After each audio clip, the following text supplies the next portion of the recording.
오늘은 누가복음 171번째 시간입니다. 예루살렘으로 돌아간 두 제자라는 제목으로 누가복음 24장 28절에서 35절까지 말씀을 전하도록 하겠습니다. 우리가 엠마오로 가던 두 제자의 이야기를 저번주 살펴봤었는데 이제 그 후속편의 이야기예요. 사실은 이 오늘 이야기까지 해야지 엠마오로 돌아갔던 그 두 제자의 일이 끝나는데 우리 저번 시간에 봤었던 그 사건을 좀 떠올려 보면서 연장선상에서 좀 이 저번 시간의 어떤 메시지와 이번 시간의 메시지를 하나로 좀 통합하는 느낌으로 우리가 본문을 봤으면 좋겠고, 저번 시간에 있었던 그 본문을 떠올려 보면은 엠마오로 이제 돌아가던 두 제자가 예수님이 슬쩍 와서 동행하는 것을 이제 경험하게 되죠. 그러나 예수님인 걸 알아보지 못하고, 아니 당신은 예루살렘에서 예수님이 죽고 그리고 우리가 메시아로 믿었던 참 선지자라고 믿었던 그분이 지금 억울하게 처형을 당했는데 그런 소식도 하나 모릅니까? 이렇게 핀잔을 주는 장면을 봤습니다. 그러니까 예수님이 도리어 그들에게 아니 그게 뭐 어때서? 라고 얘기를 하시죠. 오히려 성경을 보면은 메시아라는 것이 너희들 생각과는 다르게 고난을 받은 이후에야 영광에 이르는 것이다. 왜 그것을 믿지 못하느냐? 라고 도리어 약간 그들의 어떤 핀잔을 책망으로 돌려주시는 그런 장면들을 보게 되고, 그 가운데에서 성경에, 이때는 신약이 없을 때죠. 그러니까 성경에 자신에 대하여 적힌 것을 알려주시는 시간을 가졌었습니다. 이제 그 시간을 겪고 나니까 오늘 본문에서 이들이 예수님을 특별한 분이라고 깨닫게 된 것 같아요. 그리고 당연히 그들이 따르고 있던 예수님임에도 불구하고 부활하신 새 몸을 입은 예수님을 한 번에 알아볼 수는 없었고, 그저 그분의 가르침이 너무나도 심상치 않고 오늘 본문에 따르면 자신들의 마음을 뜨겁게 했으므로 그 예수님을 함께 조금 더 시간을 보내고 싶어서 함께 우리 같이 이 숙소로 들어가서 함께 있으시면 안 됩니까? 라고 얘기를 했어요. 그러니까 예수님도 여기서 재밌는 게 뭐냐면은 분명히 그 두 제자를 일부러 만나시려고 오신 거였거든요. 그래서 쓱 그들이 막 열띤 토론을 하면서 가고 있을 때 옆에 쓱 이렇게 나도 함께 동행해도 됩니까? 약간 이런 느낌으로 쓱 붙어서 함께 가서 뭐 이야기도 다 해놓고 오늘 본문을 보면은 아 나는 엠마오를 넘어서 좀 갈 길이 있는데 이런 척 하세요. 이런 거죠. 이제 숙소를 쉬어야 돼요. 이제 해가 지고 여기서 더 여행길을 오른다는 건 조금 힘든 상황이 환경적으로 되겠죠. 그렇게 됐을 때 당연히 이렇게 그 숙소에 들어가야 되는데 숙소 앞을 지나치려고 하시는 겁니다. 예수님이. 마치 급하게 갈 길이 더 있는 것처럼 약간 너스레를 떤다라고 해야 될까요? 그런 식으로 하니까 제자들이 마음이 급해지는 거죠. 이 두 제자들의 마음이. 그러면서 억지로 함께 하자라고 강권을 해요. 예수님이 그러면은 정말로 떠나시기 위해서 그렇게 한 걸까요? 아니면은 그 떠나시려는 제스처, 마치 너스레를 떨듯이 아 나는 밤이 되었어도 해가 졌어도 저녁이 되었어도 나는 빨리 갈 일이 있어가지고 난 여길 지나쳐서 더 가야 돼, 이렇게 한 것이 그들이 시험에 들게 하는 일이 되었을까요? 그게 아니라 이 모든 일들이 그들의 자발적인 제자도를 불러일으키는 그 도구로서 이런 일들을 하신 거죠. 그러니까 우리가 하나님을 믿는 믿음을 가지고 예수님을 따라서 산다라고 얘기하는 것은요, 지극히 자발적인 삶이에요. 그러니까 우리는 율법의 자녀들이 아니지 않습니까? 우리는 성령의 자녀들이고 하나님 나라의 백성인 거예요. 그리고 이것을 우리들은 자랑스러워하고 기뻐하는 사람들이죠. 그런데 예수님을 따라가는 이 길이 어떻게 억지로 끌려가는 길이 되고 바로가 마치 노역을 시켰을 때에 아 진짜 방법이 없다 이러면서 투덜투덜 하면서도 그 일을 하는 그런 사람들의 심정과 같을 수 있겠습니까? 그러니까 이 자발성을 하나님이 우리로부터 끌어내시는, 그러니까 우리가 자발성을 증명하기 위해서는 그럴 환경이 있어야 되는 거죠. 그러니까 역으로 얘기하면 이거예요. 원수를 사랑한다는 것이 우리 삶에서 참으로 증명되기 위해서는 원수가 한 명 좀 있어야 되는 것과 같은 원리겠죠. 그런 것처럼 이들이 예수님을 자발적으로 따르고 그분을 붙들게 되고 그분에게 자신을 의탁하게 되는 그런 장을 예수님이 환경적으로 열어주시고 계신 것입니다. 그리고 여기에서 그 두 제자들은 예수님을 붙들고 함께 하자라면서 자발적인 제자도를 보여주게 되는 거죠. 이전에 여행길 초반부에 예수님을 향해서 당신은 아니 예루살렘에서 오면서 이런 것도 몰라요? 이 소식통이 전혀 없구만. 이렇게 얘기하던 그때의 제자들과는 완전히 태도가 달라지게 된 거예요. 우리는 하나님이 왜 없는가? 왜 하나님이 우리 삶 속에서 나의 어려움을 돌봐주시지 않는가? 뭐 이런 것들을 가지고 애처럼 투정할 때가 많지만은, 여러분들 우리가 조금 이거를 하나님이 우리를 키우신다, 그리고 우리가 제자다라는 관점에서 좀 생각을 해보면은 이건 불평할 일이 아니라 우리의 믿음을 증명하는 자리예요.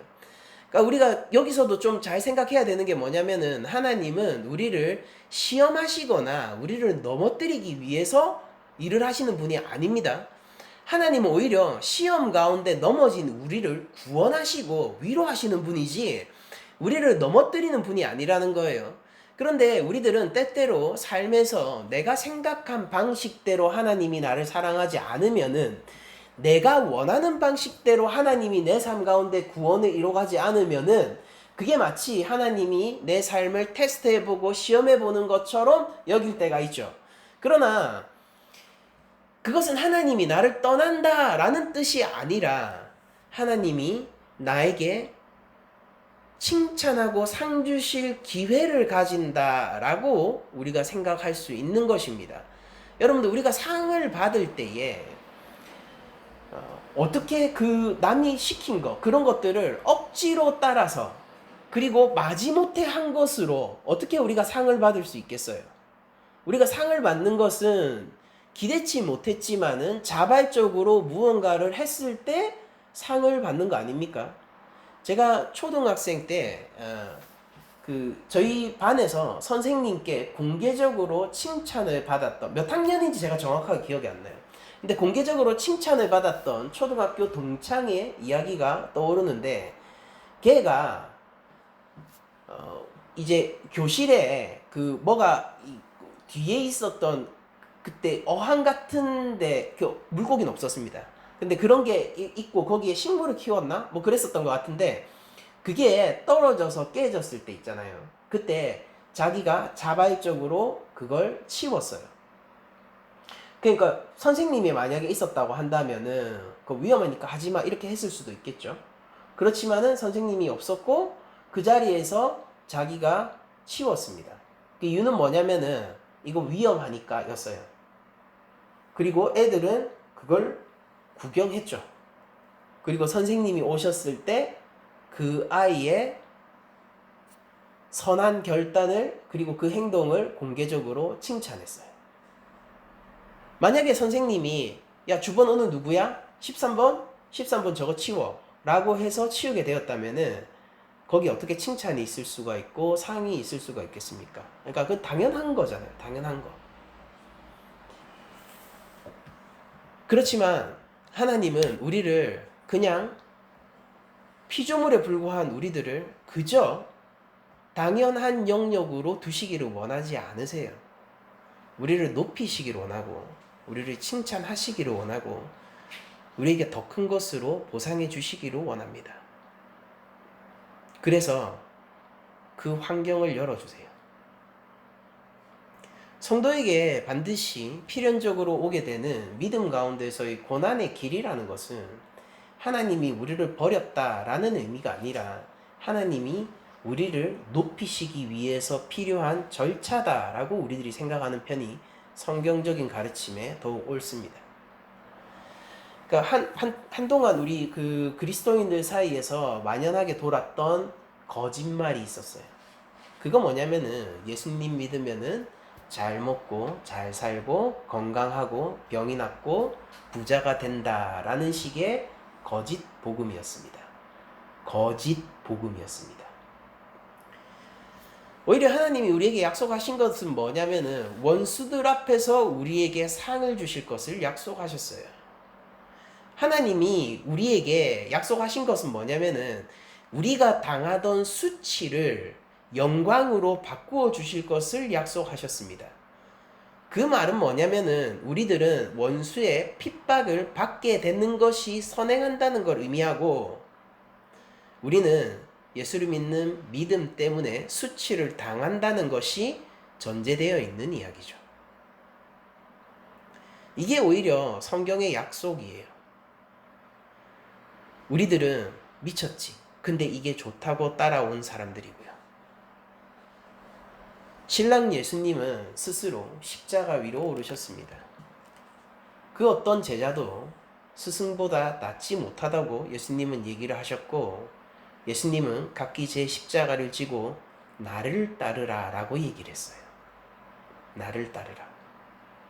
그것은 억지로 끌려가던 율법의 믿음, 율법의 어떤 행위적인 열매가 아니라 우리의 자발적 믿음의 열매입니다. 그리고 예수님은 엠마오로 돌아가고 있던 두 제자가 다시 제자들을 포기했던 그 순간을 만회할 수 있는 기회를 주시고 계신 것이고 그러니까 이들이 예루살렘으로 왔다는 건 예수님을 따라왔다라는 것을 암시하고 있는 거예요. 그러니까 이제 다 포기하고 예수님 죽었으니까 다 포기하고 그냥 돌아가는 거죠. 그렇지만 새로운 제자도의 길, 이전과는 다른 확신과 믿음의 제자도의 길, 부활의 소망 아래서 걸을 수 있는 제자도의 길을 열어주시기 위해서 짐짓 그들을 남겨놓고 떠나시는 것처럼 행동을 하신 것. 하나님이 우리의 삶을 스쳐 지나가고 있다라고 여길 때 여러분들은 그것이 하나님이 나를 시험하거나 버릴 준비를 하신다라고 결코 생각하시면 안 됩니다. 그때 하나님이 요구하시는 것은 뭐냐면 그 행간을 읽어야 돼요. 그건 뭐냐면 우리가 더욱더 하나님을 붙들고 이 믿음의 길 가운데서 성숙한 선택을 하는 것을 원하시는 거죠. 제 아들이 여러분들 보셨잖아요. 제 아들 덩치 완전 이렇게 됐죠. 이거 어깨 너무 이거 완전 떡대가 돼가지고 이렇게 하는데 저런 아이도 제 두 손에 들어올 때가 있었어요. 그때는 먹이고 닦이고 울면은 돌아보고 발버둥 치면은 안아주고 주변에 위험한 것이 있으면은 싹 다 치웠습니다. 행여나 싶어서요. 이 그 탁자에도 고무 두꺼운 거를 박아가지고 혹시 지나가다가 머리가 부딪히지 않을까 걱정했던 시기가 있었습니다.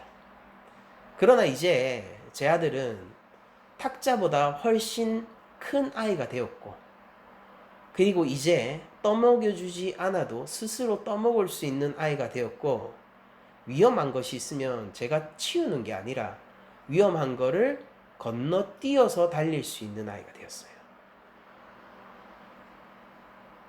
우리 삶 가운데 장애물이 있다는 것은 하나님이 이제 우리의 성숙을 바란다라는 뜻이고 우리의 성장의 때가 되었다라는 뜻입니다. 삶이 힘드냐 힘들지 않느냐 고난이 있느냐 없느냐는 별로 중요한 문제가 아니에요. 솔직히 얘기하면 그게 별로 중요한 거 아닙니다. 진짜 중요한 건 뭐냐면은 그런 일이 있을 때 우리는 어떠한 사람이냐라는 것이 훨씬 중요한 문제죠. 적어도 하나님 앞에서는 말이에요. 그런 문제가 있을 때도 우린 여전히 하나님의 백성입니까? 그런 문제가 있을 때 우린 여전히 제자로서의 선택을 할 수 있는 자들인가요? 삶에서 중요한 순간, 중요한 결단을 해야 되는 때가 누구에게나 반드시 온다라고 저는 믿는데요. 그 순간 우리는 정말로 하나님이 기뻐하시는 선택을 할 수 있는 자입니까? 그것이 때로는 내 이익과 부합할 수도 있고 때로는 내 이익과 상충할 수도 있어요. 경제적인 손해가 날 수도 있습니다. 저는 현실적인 사람이라서 경제적인 손해가 나도 여러분들 바른 선택을 하세요 라고 그냥 막무가내로 얘기하고 싶진 않아요. 네, 중요한 문제잖아요. 중요한 문제란 말이에요. 그래도 제자라면은 제자다운 선택을 합니다. 그런 순간 자신이 누구를 주인으로 섬기고 있는지 드러나는 법이에요. 더 가치 있고 더 잃기 싫고 더욱 사랑하는 것을 선택하는 법이란 말이에요. 우리들은 이 제자들의 이런 태도에서 예수님의 성장시키고자 하는 사랑의 환경 제공을 해주시는 그 사랑의 마음과 마치 부모가 자식을 키워내는 듯한 그런 양육의 마음을 볼 수 있고 제자들의 바른 선택을 볼 수 있습니다. 우리도 그러해야 한다라고 저는 믿습니다. 그렇게 예수님과 함께 식사를 하게 되는데요. 29절에 보니까 그들이 강권하여 이르되 이렇게 얘기하죠. 그러니까 예수님이 판을 짜주셨고 그 제자들은 옳게 반응하고 있어요. 우리의 삶도 이런 식으로 옳게 반응을 해야겠죠. 내가 만들어 가는 게 아니라 반응하는 겁니다. 있어요. 그러니까 그거에 반응하는 거지 내가 하고 나면 뭔가 생기는 게 아니에요. 우리에게 십자가는 이미 있는 거예요. 우리는 이미 하나님의 자녀인 것이죠. 그래서 그들이 거기에서 강권하여 이릅니다. 여기서 늦었잖아요. 그러니까 제가 상상을 해보면 뭐 이런 얘기들이 오가겠죠. 한국 사람이었다면 이렇게 에이 그러지 말고 이렇게 하면서 에이 그러지 말고 아이고 밤도 늦었는데 저희가 식사 대접할게요. 여기 괜찮습니다. 들어가시죠. 이런 식으로 그럼 예수님 뭐 한국 사람이었으면 안 되는데 끌려갔겠죠. 그러니까 이렇게 해서 함께 이제 유하게 됩니다. 이런 숙소에서 유하게 될 때 거기서 식사를 하게 되겠죠.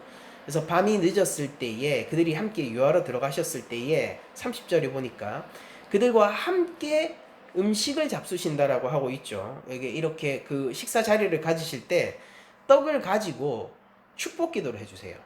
그리고 그들에게 주십니다. 그리고 이 장면이 누가복음에 2번 나오는데 첫 번째로 음식을 축사하시고 사람들에게 나눠준 게 오병이어 사건이고요. 두 번째로 이런 행동을 하신 게 마지막 만찬 자리에서예요. 오병이어가 본문상에서 나타내 주었던 그 메시지는 무엇이었냐면은 바로 옛 이스라엘 백성들을 먹이셨던 하늘의 만나가 지금 예수님 앞에 있는 이 청중들에게 동일하게 내렸으니 그 제공자가 누구냐면은 여호와 하나님의 참된 독생자 예수 그리스도다라는 것이고, 이것은 결국 예수님의 말씀으로 살아나게 되는 백성들을 알려주는 장면이었습니다. 또한 마지막 만찬에서 예수님이 축복하시고 떡을 떼어서 제자들에게 주실 때 공식적으로 이 떡을 무엇이라고 불렀냐면은 나의 몸이라고 부르셨어요. 그러니까 여기서도 그 맥락을, 누가복음의 맥락을 한번 따라서 생각을 해본다면은 단순히 축복 기도에서 떡을 나누어 주시는 장면이 아니라 이 떡을 주신다는 것 자체가 그리스도를 먹고 마심으로 그리스도와 연합하게 된다는 우리 성찬의 의미를 담보하고 있는 겁니다. 그렇게 되었을 때 그리스도를 먹고 마셨을 때에 그들이 드디어 3일 전만 해도 따르고 그를 메시아로 찬양하고 있던 예수님을 그제서야 알아보게 돼요. 우리가 예수님을 믿게 되고 하나님의 백성으로 살게 되는 것은 지극히 우리의 신앙적이고 개인적이고 믿음의 결단 가운데서 일어나는 것이죠. 이 현상세계 안에서는 그렇게 보이는 거예요. 그래서 우리가 실제 경험하고 살아가는 세상에서 우리는 이렇게 얘기해야 됩니다. 우리는 예수님을 믿어야 돼요. 예수를 우리의 구주로 고백해야 돼요.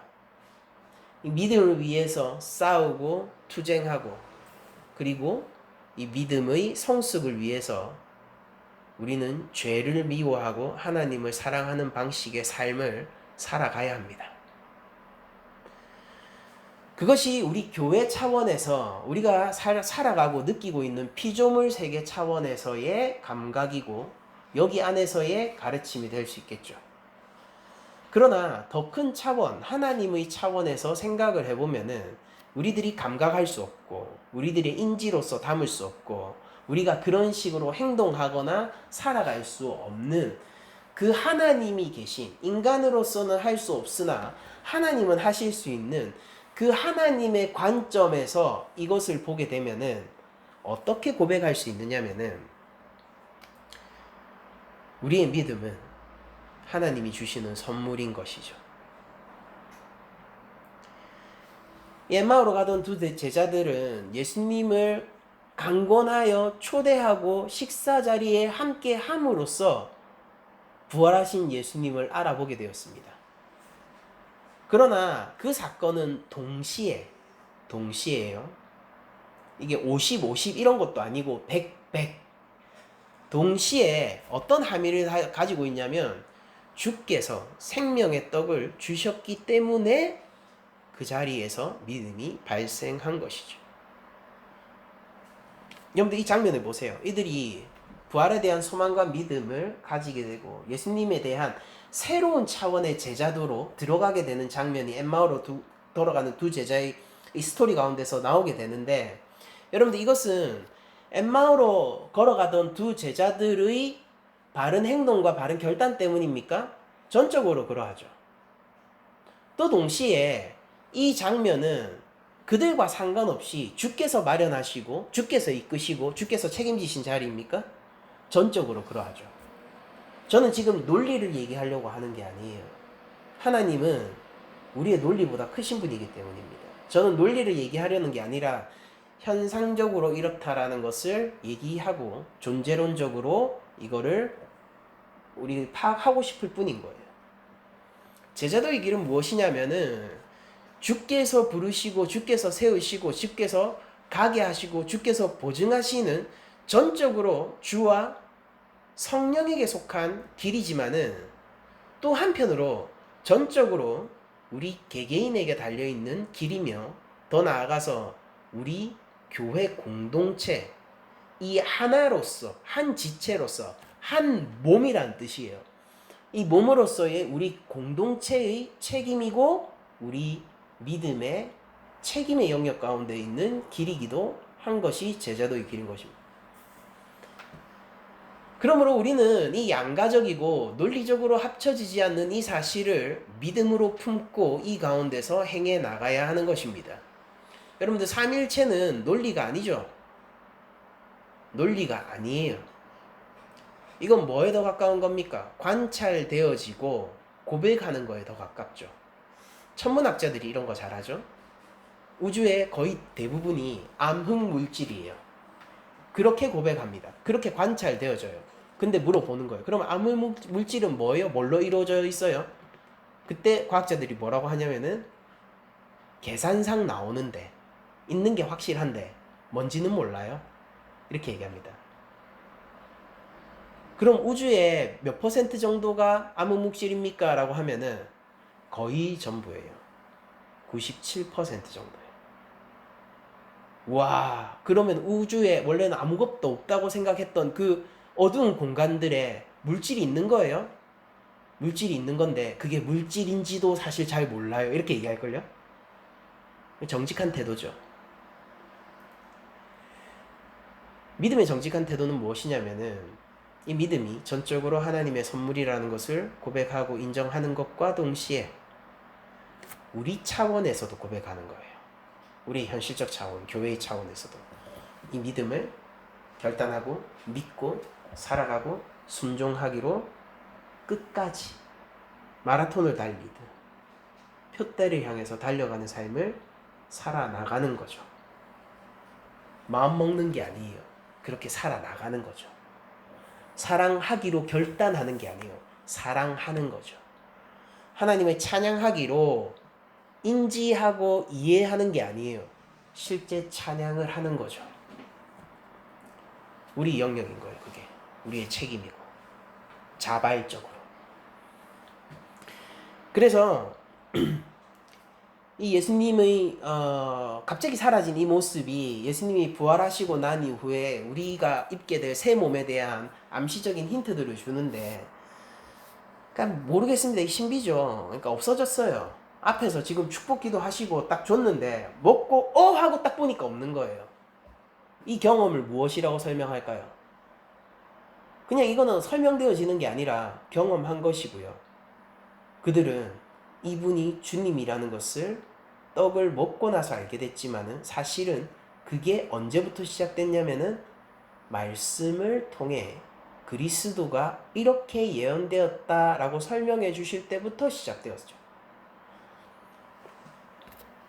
그래서 그들은 예수님이 보이지 않았을 때 가장 어디 갔노 이런 얘기도 했겠죠. 그렇지만은 그들이 가장 주목한 것은 예수님이 갑자기 사라졌다가 아니라 그분이 우리에게 말씀을 전해 주실 때 우리 마음이 뜨거웠다가 예수님이 사라지고 난 이후에 그들이 가장 뜨거운 토픽이었어요. 이것은 우리에게 희망이죠. 이게 우리가 예수님을 아직까지도 믿을 수 있는 근거인 것입니다. 왜냐면은 이들이 가장 뜨거웠던 주제와 그들이 가장 말하고 싶었던 그 사실이 예수님이 갑자기 사라졌어 였다면은 우리는 예수님을 볼 수 없고 그분이 새 몸을 입고 우리 앞에서 떡을 떼어주시고 사라지는 경험을 할 수 없기 때문이에요.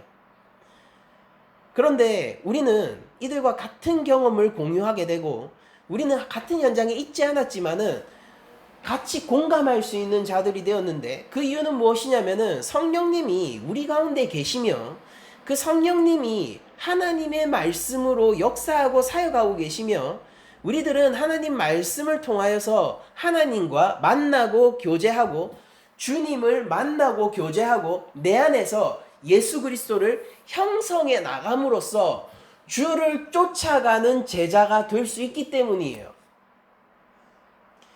저는 기도하는 것으로 하나님을 만난다라는 사실을요, 어느 정도만 인정하지 그 한계는 철저하게 우리를 가로막는다라고 믿습니다. 여러분들, 우리 기독교의 역사는요, 그 초대교회부터 얘기하는 거예요. 그 우리 교회의 역사, 2000년이 넘은 우리 교회의 역사는요, 언제나 무엇과 싸워온 한 축이 있었냐면은 항상 신비주의와 싸우는 한 축이 있었어요. 그리고 그들은 언제나 뭐라고 얘기하냐면은 이 글로는 알 수 없는 신비한 신앙적 경험이라는 게 있는 거야.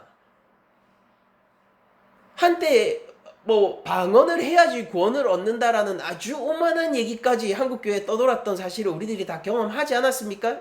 그러니까 말씀 이상의 뭔가가 있고 그 경험이 있어야지 하나님을 정말로 알 수 있는 거야. 깊은 기도의 세계. 여러분들, 그게 뭔지 아세요? 참 깊은 기도의 세계가 뭐냐면은 그 기도의 세계를 통해서 더 깊은 예수를 믿는 믿음을 형성하는 게 진짜 깊은 기도의 세계인 거예요.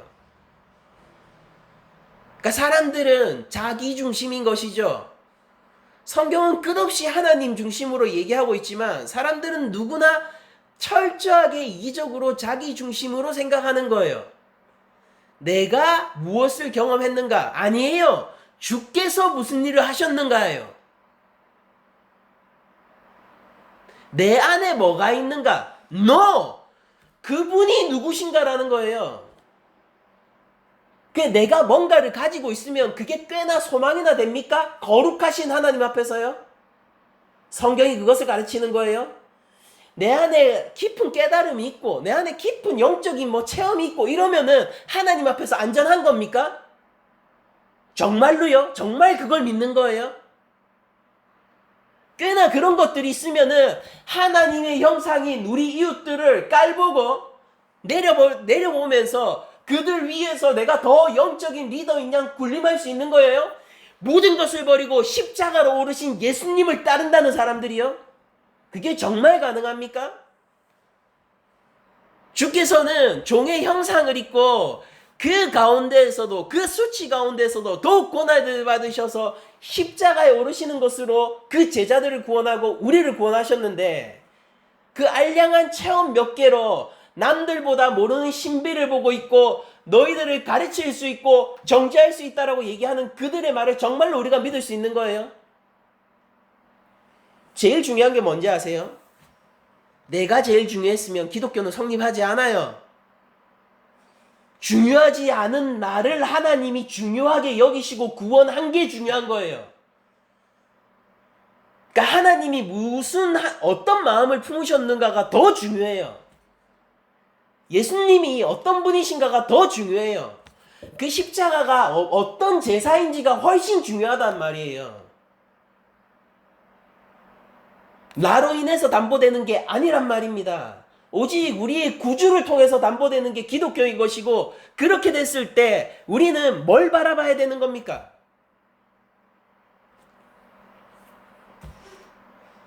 주의 말과 주의 하신 일과 하나님의 구원과 실제 구원의 성취가 기록되어 있는 이 성경 이외에 다른 무엇이 우리에게 제3의 존재로 존재할 수 있습니까? 당연한 거잖아요. 말씀을 앞설 수 있는 것이 있습니까? 없어요. 지금 이 엠마오로 가던 두 제자는요, 우리 무슨 방언하고 이런 것과 비교할 수 없는 신비한 체험을 했어요. 주께서 부활하신 것을 발견했는데 그분이 떡 나눠주시고 사라지셨어요. 여러분들 이거보다 더한 체험 갖고 와보세요. 무슨 인터넷에 많대요? 그걸 갖고 와보세요. 이거보다 더 큰 체험이 어디 있습니까? 근데 그들의 가장 큰 토픽과 이슈가 뭐예요? 개인적인 체험이 아니라 성경에 그렇게 적혀있던 구주가 이분 아니냐가 그들의 가장 큰 토픽 아닙니까? 그게 그들의 마음을 뜨겁게 하는 것이고, 이 제자도의 길은 오늘날 우리에게도 변하는 게 아닌 거예요. 그러니까 우리가 하나님 말씀을 사랑하고 하나님 말씀 가운데서 우리의 믿음을 늘려가는 것이고, 그걸 먹고 마시는 거지, 종교 생활로 우리들이 살아가는 게 아니란 말이에요. 이 믿음의 성장은 어떻게 이루어집니까? 다양한 방법을 하나님께서 사용하시겠죠. 근데 그 언제나 근간은 뭐겠습니까? 그 뿌리는 뭐겠어요? 말씀이에요. 자신의 개인적이고 주관적인 체험을 정말로 이것이 하나님 안에서 옳은 것인지를 증명하시려면 걱정 마세요. 말씀을 보세요. 그냥 이걸 몇백 번 읽었다, 이걸 외운다, 이런 게 아니라 말씀이 형성돼 있어야 된단 말이에요, 내 안에서.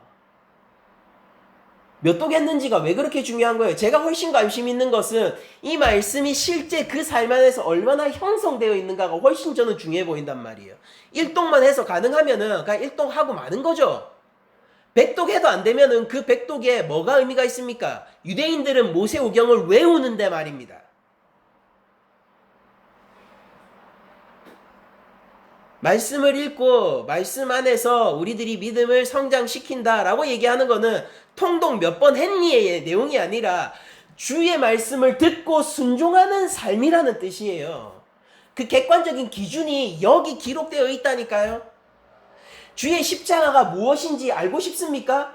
갈망하고 소망하죠. 그래요. 주께서 얘기해 주실 거예요. 그 갈망하고 소망하는 십자가, 그 예수님의 사랑이 무엇인지 여기 기록되어 있지 않습니까? 주님이 나를 위해서 어떠한 수치를 뒤집어 쓰셨냐고요? 궁금하죠? 그런 것 같은 걸로는 안 되는 거예요. 여기 기록되어 있잖아요. 알겠다. 우리가 무슨 학자입니까? 알겠다로 끝나는 게 아니에요. 그럼 여기에 어떻게 반응할 것인가의 문제죠. 성경은 무엇을 얘기하고 있는가? 그러니까 몇 독에 집착하지 마시고 한 권이라도 형성하는 것을 우리가 목표로 해야 됩니다. 우리 안에 갈라디아서가 형성되어 있지 않은데 이 갈라디아서를 100번 읽은 게 하나님 앞에서 무슨 자랑이겠습니까? 모세오경도 못 외우는 우리들이, 그런 우리들이 그 길을 가고 있으면서 유대인들을 깔볼 수 있는 거예요? 같은 길 위에 있으면서 훨씬 잘하는 사람들을. 깔보는 건 옳아요. 근데 깔볼 거면 스스로도 깔봐야 됩니다. 절망해야 돼요. 안 되네? 저걸로도 안 되네? 나도 이 길 가면 안 되겠네? 이렇게 절망해야죠. 어디로 가야 돼요?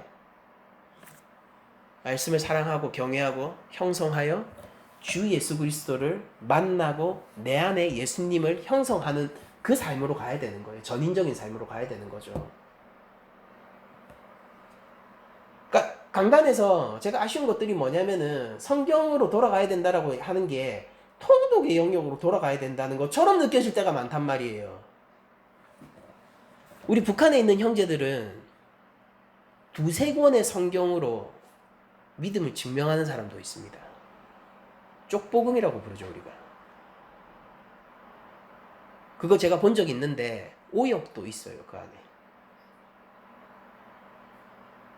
당연히 그들도 신앙의 영역이나 신학의 영역에 있어서 부족할 수밖에 없겠죠.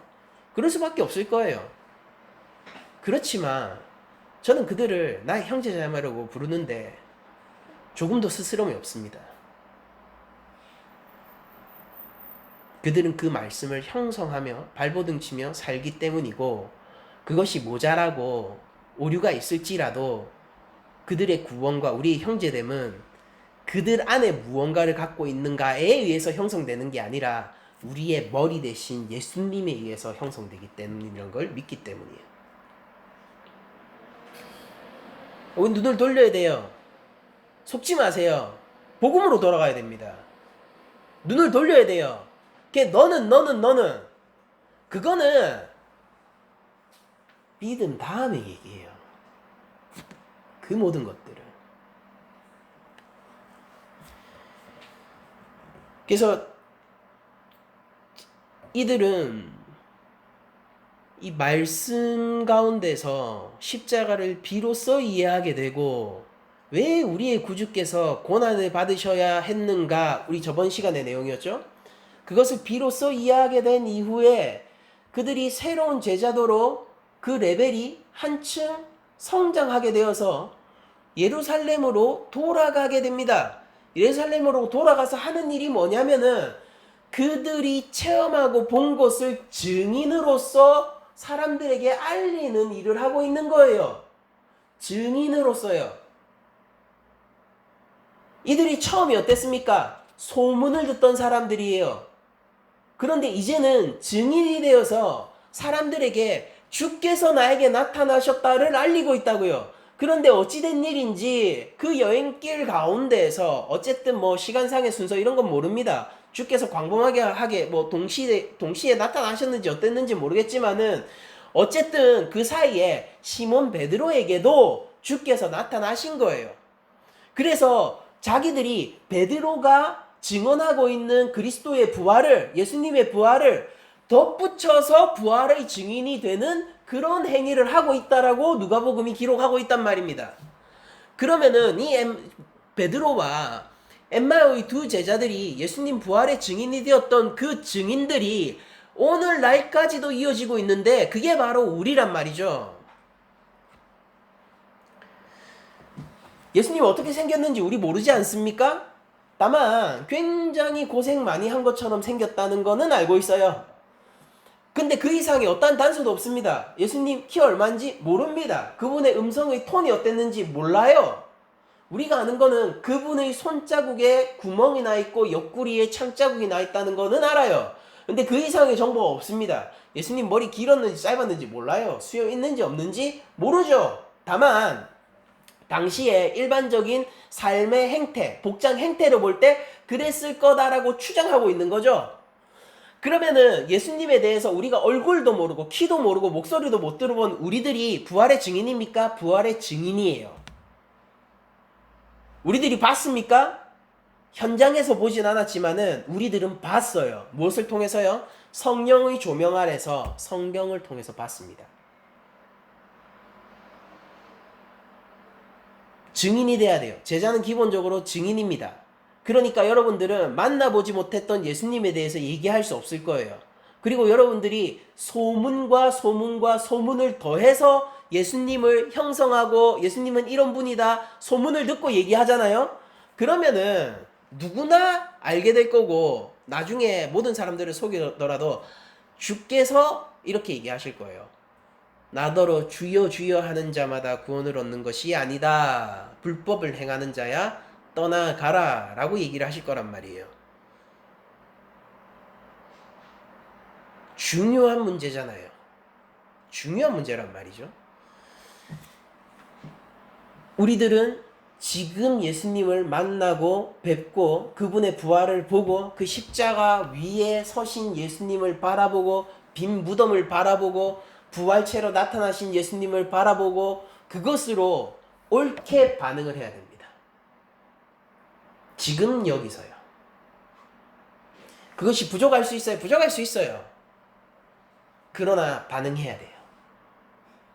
그것이 때때로 신학적 오류를 내포할 수 있습니까? 내포할 수 있어요. 그래서 뭐요? 어차피 우리는 상한 갈대 같은 믿음으로 구원을 얻는 자들인데 나의 약함이 도리어 자랑이 되는 겁니다. 나의 연약함이 도리어 기쁨이 되는 그 세계가 있는 거예요. 내가 온전하지 않음으로 말미암아 하나님께 감사하고 찬양할 수 있는 그 세계가 있는 것입니다. 이 복음의 세계 가운데서 우리들은 살아갈 수, 여기서 우리들은 참 행복할 수 있단 말이죠. 진짜 행복할 수 있단 말이에요.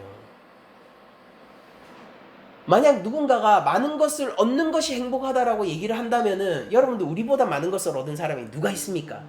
주 예수 그리스도가 우리의 기업인데 말이에요.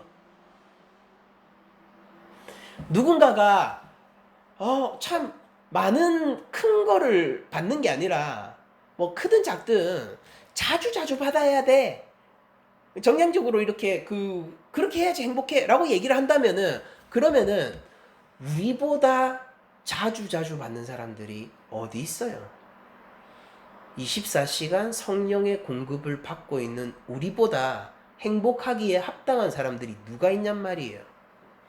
우리의 연약함도 행복이 되고 기쁨이 되고 찬양의 도구가 되고 우리의 부족함도 기쁨이 되고 찬양이 되고 은혜가 되는 이런 세상이 도대체 이 개벽천지에 어디 있단 말입니까? 이게 하나님 나라의 이해할 수 없는 속성이고 고난 가운데에서도 세상이 알지 못하는 평안을 얻게 되는 그 나라의 시스템이라는 것이죠.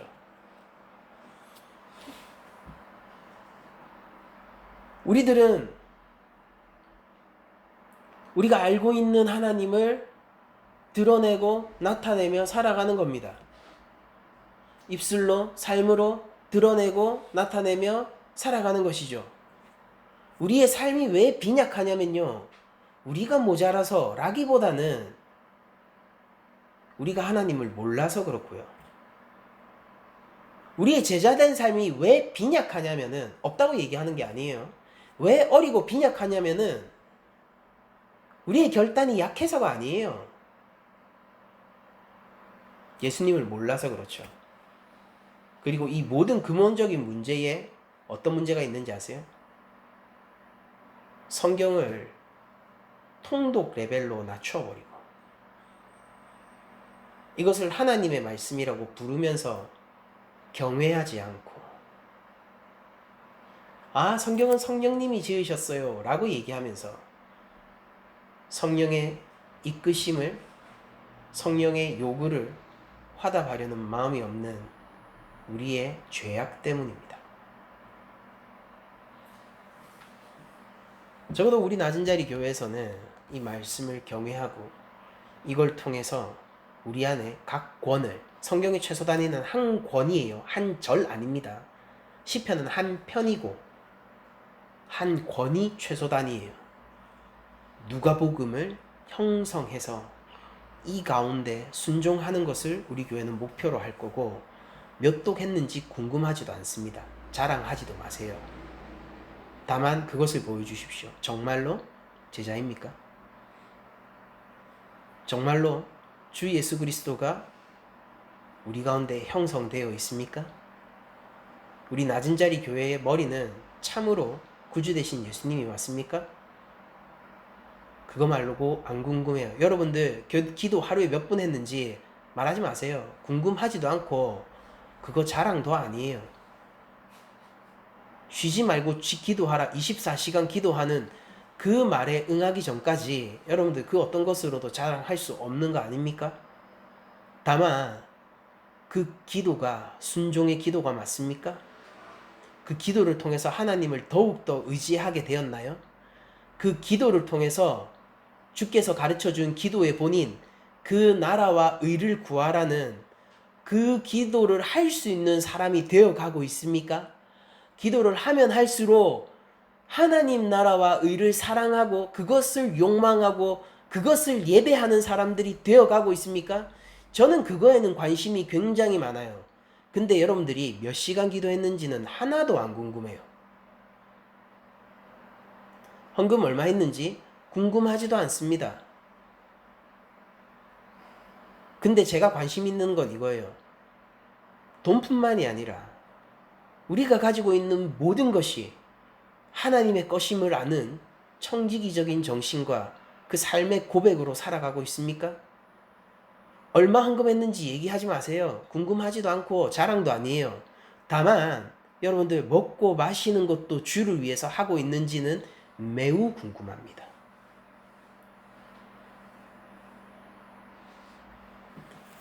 우리들은 예루살렘으로 돌아간 두 제자가 결국 그 끝을 우리 24장 마지막 절에 나오죠. 결국 그 끝을 성전에서 하나님을 늘 기뻐하고 찬송하는 것으로 끝맺게 되는 것을 보는데, 그러니까 주님이 엠마오로 가던 두 제자들을 불러 세우시기 위해서 마치 아버지가 탕자를 자신의 집으로 다시 진정으로 찾고 진정으로 아들로서 불러들이기 위해서 이방 땅으로 보냈던 것처럼 이들이 엠마오로 갈 때 그 깨닫지 못하는 상태를 그냥 두시고 그들이 예수님을 그런 것도 몰라? 라고 이렇게 핀잔을 줄 때 그 핀잔도 받으면서 그들과 함께 해서 진정으로 그들을 제자로 찾는데 그것을 상징적으로 보여주는 그 그림이 그들이 다시 예루살렘으로 돌아온 그림이고, 이 예루살렘에서 그들이 한 행동은 뭐냐면은 주 예수 그리스도의 증인이 되어서 늘 하나님을 만나고 찬양하는 거예요. 성전에 있다라는 뜻은 하나님을 만나고 있다라는 뜻이에요. 이것을 언제요? 매일매일요. 매일매일요. 그러니까 언젠가 믿음의 장성한 분량에 이르기를 기대치 마세요. 지금 그 길을 걷고 있지 않다면 그날은 영원히 오지 않아요. 그러니까 나중에 예수님 만나서 칭찬받을 것으로 생각지 마세요. 지금 주께 칭찬을 받고 있는 사람이 아니라면은 나중에도 칭찬받지 않을 거기 때문입니다. 그러므로 오늘 여기서 하나님 나라를 살아가지 않는다면은 먼 훗날 하나님 나라에 들어갈 것을 기대하지 마십시오. 하나님 나라는 이미 여기에 와 있기 때문입니다. 우리는 진지하게 이 믿음을 받아들이고 예수님을 믿어갈 거예요. 이게 전부입니다. 이게 전부예요. 기독교 복잡하지 않아요. 이 진리 복잡하지 않고 복음 복잡하지 않아요. 우리는 예수님을 믿었고요. 믿어갈 것이고요. 끝까지 믿을 것이고 믿음의 열매를 받을 것입니다. 그러니까 말씀을 통하여 주 예수 그리스도를 우리 안에 형성하고 각 성경의 가르침을 우리 안에 형성하고 그것으로 마음이 뜨거워져 제자가 됩시다. 지금 해야 되는 문제면서 하루아침에 해결되는 문제는 아니에요. 그러니까 우리가 살아갑시다. 믿음의 열정을 가지고 또 한편으로는 느긋함을 통해 살아갑시다. 뜨거워진 이 복음을 마음 한켠에 품고 또 차가워진 머리로 살아갑시다. 그렇게 우리가 부활의 소망을 가지고 주님과 함께 동행하며 하나님 나라의 백성이 되어갑시다. 한 주간 우리의 삶 가운데 이 말씀을 깨닫게 하고 순종케 하시는 성령의 능력이 더욱더 부어지기를 축원드리고, 한 주간 우리의 삶을 통해서 우리가 더욱더 제자가 될 수 있기를 축원드리며 모든 말씀을 마치도록 하겠습니다.